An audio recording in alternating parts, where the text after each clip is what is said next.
लोकसभा चुनाव के लिए मतदान किया जाएगा और परिणाम 4 को आएंगे।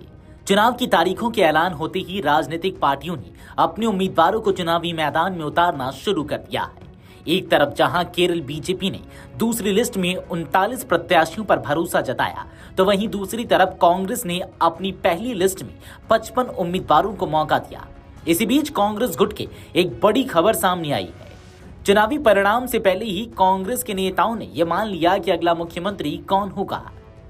दरअसल केरल विधानसभा चुनाव से पहले तिरुवनंतपुरम सांसद शशि थरूर की मुख्यमंत्री उम्मीदवारी को लेकर अटकलें तेज हो गई हैं।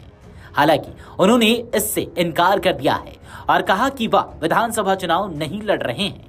उन्होंने यह भी कहा कि वह व्यक्तिगत रूप से चुनाव से पहले संभावित मुख्यमंत्री चेहरे का ऐलान करने के पक्षधर हैं। पीटीआई भाषा से बातचीत में थरूर ने कहा कि चूंकि वे इस बार उम्मीदवार नहीं हैं, इसलिए उन्हें किसी एक विशेष निर्वाचन क्षेत्र की चिंता करने की जरूरत नहीं है और राज्य के चुनावों में उनकी भूमिका एक मिक्स्ड बैग या मिलीजुली है। उन्होंने आगे कहा कि वे चुनाव प्रचार के लिए राज्य के चप्पे चप्पे और हर कोने में जाने के लिए उत्सुक है। अपनी सीएम उम्मीदवारी को लेकर उन्होंने कहा नहीं और बिल्कुल ही नहीं, और इसके पीछे कई अच्छे कारण हैं, जिनमें से एक यह भी है कि मैं चुनाव में उम्मीदवार नहीं हूं। मेरा मानना है कि आदर्श रूप से मुख्यमंत्री का चयन चुने हुए विधायकों में से ही किया जाना चाहिए। थरूर ने कहा कि वह 85 में से 100 सीटें यानी कांग्रेस की बहुमत आने पर खुश हो जाएंगे। केरल में कुल 140 विधानसभा सीटें हैं। उन्होंने कहा कि यूडीएफ या यूनाइटेड डेमोक्रेटिक फ्रंट खास तौर से लेफ्ट गठबंधन को गूगली डाल रहा है, क्योंकि वो मुश्किल पिच पर खेल रहे हैं और हमें वहां हरा सकते हैं।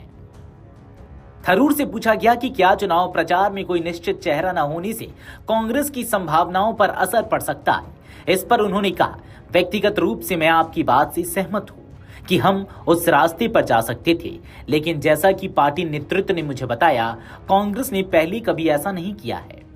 थरूर ने कहा कि वह 85 से 100 सीटें यानी कि कांग्रेस की बहुमत आने पर खुश हो जाएंगे। केरल में कुल 140 विधानसभा सीटें हैं। उन्होंने कहा कि यूडीएफ या यूनाइटेड डेमोक्रेटिक फ्रंट खास तौर से लेफ्ट गठबंधन को गूगली डाल रहा है, क्योंकि वो मुश्किल पिच पर खेल रहे हैं और हम उन्हें वहां हरा सकते हैं। थरूर से पूछा गया कि क्या चुनाव प्रचार में कोई निश्चित चेहरा न होने से कांग्रेस की संभावनाओं पर असर पड़ सकता है। इस पर उन्होंने व्यक्तिगत रूप से कहा, मैं आपकी बात से सहमत हूं, हम उस रास्ते पर जा सकते थे, लेकिन जैसा कि पार्टी नेतृत्व ने मुझे बताया, कांग्रेस ने पहले कभी ऐसा नहीं किया है।